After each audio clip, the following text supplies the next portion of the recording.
السلام علیکم ورحمۃ اللہ وبرکاتہ۔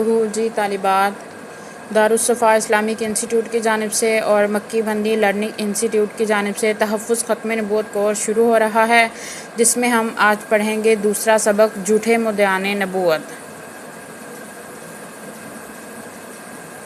دعوی النبوۃ بعد نبینا کفر بالاجماع۔ پوری امت کا اتفاق ہے کہ ہمارے نبی کریم صلی اللہ علیہ وآلہ وسلم کے بعد نبوت کا دعویٰ کرنا کفر ہے۔ نبی کریم صلی اللہ علیہ وآلہ وسلم نے خود یہ پیشن گوئی فرمائی ہے کہ اس امت میں 30 سے زیادہ نبوت کے جھوٹے دعوے دار پیدا ہوں گے۔ ہر ایک یہی کہتا ہوگا کہ وہ نبی ہے، حالانکہ وہ جھوٹا کذاب اور مسل دجال ہوگا۔ حضرت ابو ہریرہ رضی اللہ عنہ سے روایت ہے کہ نبی کریم صلی اللہ علیہ وآلہ وسلم نے فرمایا، قیامت اس وقت تک قائم نہ ہوگی جب تک 30 دجال کذاب افراد کا ظہور نہ ہوگا۔ ان سب کا یہی دعویٰ ہوگا کہ وہ اللہ کے رسول ہیں۔ ایک جگہ اور حضرت ثوبان رضی اللہ عنہ سے روایت ہے کہ رسول اللہ صلی اللہ علیہ وآلہ وسلم نے ارشاد فرمایا، قیامت اس وقت تک نہیں آئے گی جب تک ان نشانیوں کا ظہور نہ ہو۔ ایک یہ کہ میری امت کے کچھ قبائل مشرکوں سے مل جائیں گے یہاں تک کہ وہ بت پرستی میں مبتلا ہو جائیں گے۔ دوسری یہ کہ میری امت میں 30 جھوٹوں کا ظہور ہوگا۔ ہر ایک کا دعویٰ یہی ہوگا کہ وہ اللہ کا نبی ہے، جبکہ حقیقت یہ ہے کہ میں آخری نبی ہوں، میرے بعد اللہ کی طرف سے کوئی نبی نہیں آئے گا۔ نبی پاک صلی اللہ علیہ وآلہ وسلم کی اس پیشن گوئی کا ظہور مختلف وقتوں میں ہوتا رہا۔ اگلے چند اسباق میں میں اس کی مختصر تاریخ پیش کروں گی۔ اسود انسا، اس کذاب کا تعلق یمن سے تھا۔ یہ خاتم الانبیاء سید المرسلین حضرت محمد مصطفیٰ صلی اللہ علیہ وآلہ وسلم کی حیات مبارکہ میں دعوی نبوت کرنے والا پہلا شخص تھا۔ اسود انسا شعبدہ بازی اور کہانت میں اپنا ثانی نہیں رکھتا تھا، چونکہ اس زمانے میں یہ دو چیزیں کسی کے باکمال ہونے کی دلیل سمجھی جاتی تھیں، لہٰذا لوگوں کی بڑی تعداد اس کے معتقد بن گئی۔ اسود انسا کو ذوالحمار کے لقب سے بھی جانا جاتا تھا۔ تاریخ نویس لکھتے ہیں کہ اس کے پاس ایک سدھایا ہوا گدھا تھا۔ جب اس کو کہتا خدا کو سجدہ کرو تو وہ فوراً سربسجود ہو جاتا۔ اسی طرح جب بیٹھنے کو کہتا تو وہ بیٹھ جاتا، کھڑا ہونے کو کہتا تو وہ کھڑا ہو جاتا۔ لوگوں کو جب اس کے دعوی نبوت کا علم ہوا تو انہوں نے اسے امتحان کی غرض سے اپنے ہاں مدعو کیا۔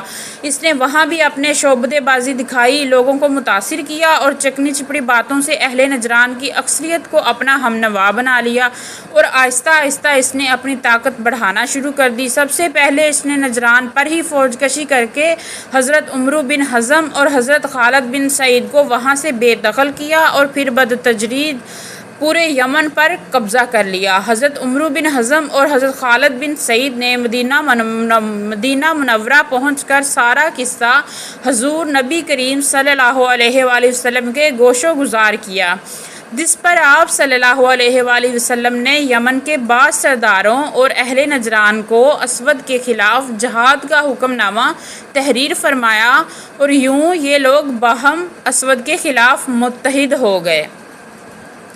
اسود انسا کا قتل۔ اسود انسا نے صنعا پر قبضے کے بعد اس شہر کے مسلمان حاکم شیر بن بازان کی بیوی آزاد کو اپنے گھر میں قید کر لیا، لیکن وہ اس سے سخت نفرت کرتی تھی۔ ادھر آزاد کے چچا زاد بھائی فیروز کو اس کا سخت رنج ہوا، اور وہ آزاد کو اس اسود سے نجات دلانے اور انتقام لینے کے لیے مواقع ڈھونڈنا لگا۔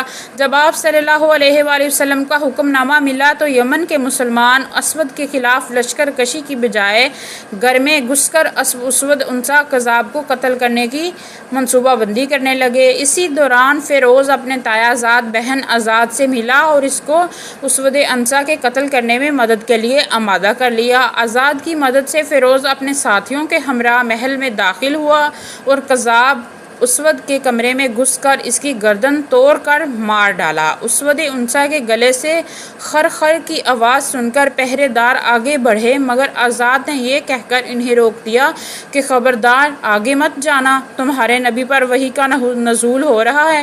فیروز نے محل سے باہر نکل کر اس قذاب کی موت کی خبر سنائی تو سب پر سکتہ طاری ہو گیا۔ اسود کے قتل کے بعد جب مسلمانوں کا غلبہ ہو گیا تو اسود کے پیروکار صنعا اور نجران کے درمیان صحرا نوردی اور ہادیہ پیمائی کی نظر ہو گئے، اور یوں یمن و نجران ارتداد کے وجود سے پاک ہو گیا، اور آپ صلی اللہ علیہ وآلہ وسلم کے احکامات دوبارہ بحال کر دیے گئے۔ اسود انسا پہلا کذاب تھا جو حضور صلی اللہ علیہ وآلہ وسلم کے حکم پر آپ صلی اللہ علیہ وآلہ وسلم کی حیات مبارکہ میں اپنے انجام کو پہنچا۔ مسیلمہ کذاب یمامہ، یہ شخص کذاب یمامہ کے لقب سے بھی مشہور ہے۔ اس کی خود ساختہ نبوت کا فتنہ کافی عرصے تک رہا، جس کو بڑے بڑے صحابہ نے اپنی جانوں کا نذرانہ دے کر جڑ سے اکھاڑ دیا۔ جس وقت اس نے نبوت کا دعویٰ کیا اس کی عمر 100 سال سے بھی زیادہ ہو چکی تھی۔ دربار نبوی صلی اللہ علیہ وآلہ وسلم میں مسیلمہ کی حاضری۔ مسیلمہ نے دربار نبوی صلی اللہ علیہ وآلہ وسلم میں حاضر ہو کر آپ صلی اللہ علیہ وآلہ وسلم سے عرض کیا کہ مجھے اپنا جانشین مقرر فرمائیں۔ اس وقت آپ صلی اللہ علیہ وآلہ وسلم کے سامنے کھجور کی ٹہنی پڑی تھی۔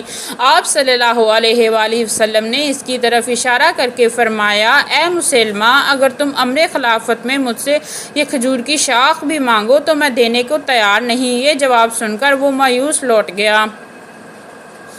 دعویٰ نبوت کا آغاز۔ جب آپ صلی اللہ علیہ وآلہ وسلم کے دربار سے مایوس مسیلمہ کذاب یمامہ واپس لوٹا تو اس نے اہل یمامہ کو جھوٹی یقین دہانی کرائی کہ محمد رسول اللہ صلی اللہ علیہ وآلہ وسلم نے اسے اپنی نبوت میں شریک کر لیا ہے، اور اپنی من گڑت وحی اور الہام سنا کر کئی لوگوں کو اپنا ہمنوا اور معتقد بنا لیا۔ جب آپ صلی اللہ علیہ وآلہ وسلم کو اطلاع ہوئی تو آپ صلی اللہ علیہ وآلہ وسلم نے اس کے ہی قبیلے کے ایک با اثر شخص نہار کو یمامہ روانہ کیا تاکہ وہ مسیلمہ کو سمجھا بجھا کر راہ راست پر لے آئے، مگر یہ شخص بھی یمامہ پہنچ کر مسیلمہ کذاب کا معتقد بن گیا اور لوگوں کے سامنے اس کے شریک نبوت ہونے کی جھوٹی تصدیق کرنے لگا۔ اس کا نتیجہ یہ ہوا کہ مسیلمہ کذاب کا حلقہ بڑھنے لگا۔ اپنے ہم نواؤں کی کثرت دیکھ کر مسیلمہ کذاب نے اپنے دماغ میں یہ بات پختہ کر لی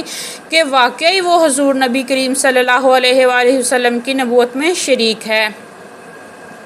حضرت سید المرسلین صلی اللہ علیہ وآلہ وسلم کے نام مسیلمہ کا مکتوب۔ چنانچہ مسیلمہ کذاب نے حضور نبی کریم صلی اللہ علیہ وآلہ وسلم کی خدمت میں ایک خط لکھا۔ مسیلمہ رسول اللہ کی طرف سے محمد رسول اللہ کے نام معلوم ہو کہ میں امر نبوت میں آپ کا شریک کار ہوں۔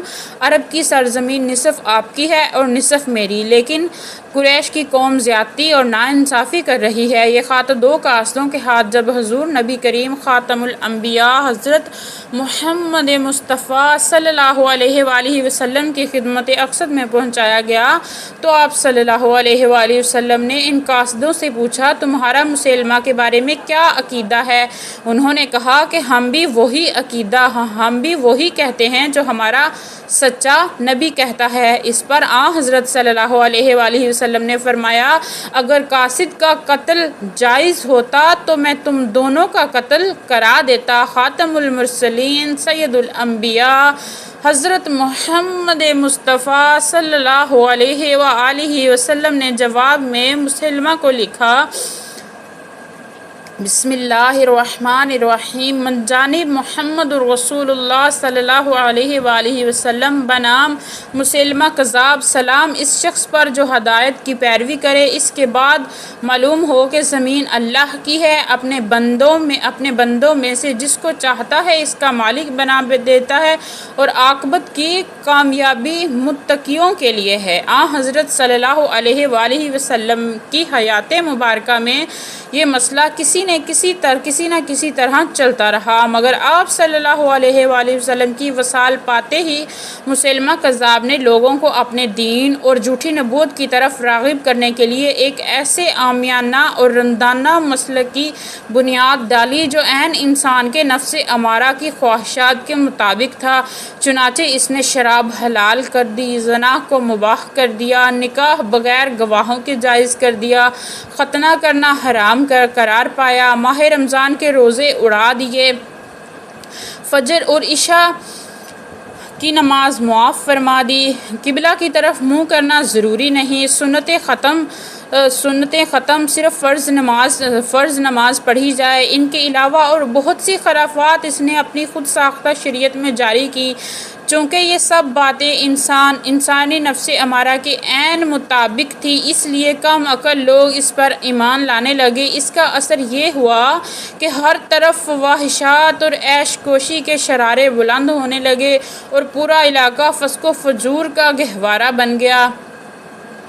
جھوٹے نبی کے معجزات و کمالات۔ ایک مرتبہ ایک شخص کے بغات کی شادابی کی دعا کی تو درخت بالکل سوکھ گیا۔ کنووں کا پانی بڑھانے کے لیے حضور علیہ السلام کی طرح مسلمہ نے اپنا آب دہن ڈالا تو کنویں کا پانی اور نیچے چلا گیا اور کنواں سوکھ گیا۔ بچوں کے سر پر برکت کے لیے ہاتھ پھیرا تو بچے گنجے ہو گئے۔ ایک آشوب چشم پر اپنا لعاب دہن لگایا تو وہ بالکل اندھا ہو گیا۔ بکری کے تھن پر ہاتھ پھیرا تو اس کا سارا دودھ خشک ہو گیا اور تھن سکڑ گئے۔